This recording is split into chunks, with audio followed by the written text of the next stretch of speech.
I had a specific question from Maddev of what are the characteristics of a good startup, according to you, specifically the role of emotional intelligence in a startup. And if I could layer one on that, there's been so much talk lately that in a number of reviews of Nate Silver's new book, that a lot of Silicon Valley and venture capitalists actually want someone who seems ADHD, like a Sam Bankman-Fried, who seems like they're weird and strange because that's the sort of person they think can block out the whole world and create something new. So let me give you an opportunity for that, and then we'll switch back to the clone talk in just a moment. Yeah. No, it's a great question. And what I would say to that is, first of all, emotional intelligence is a really important component to that. The difference between, I think, success or failure in an entrepreneur. You've got a young entrepreneur that hasn't been there before, has a lot of passion, doesn't really know where to go,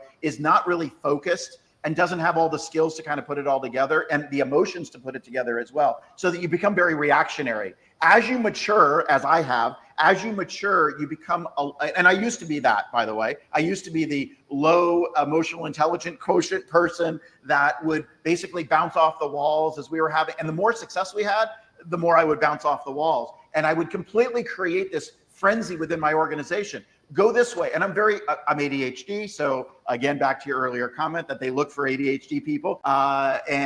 There's a truth to that. Bottle that, by the way. If you are ADD or ADHD, in some regards, bottle that to your benefit. I tell people that all the time, actually. But around the emotional intelligence is that if you can start to mature yourself to start pulling away, like I said earlier, from your ego and give really, really good solid direction and leadership. The leadership skills are really the most important thing that I found anyway. And when I got really good, what ended up happening was I became a better leader because I let the people that were working in my organization do the jobs that they were expert at doing. I didn't go around trying to do everybody's job. Sure, I was the fastest brain in the room at the time. When I was in the room, as a CEO, and we had 250 employees, and I was bouncing over here and bouncing over there and usurping authority and not delegating responsibility and not doing some basic leadership things, my company was in chaos. When I pulled back from that and I started managing with my executive team and letting people do the level of expertise that they needed,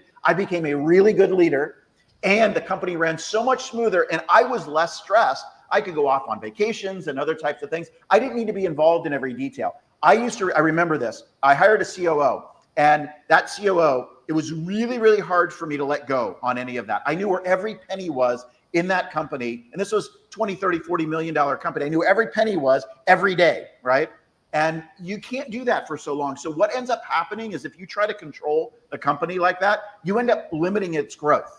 And the only reason that we continue to grow is because I stopped doing that and let other people come in. You cannot do that on your own.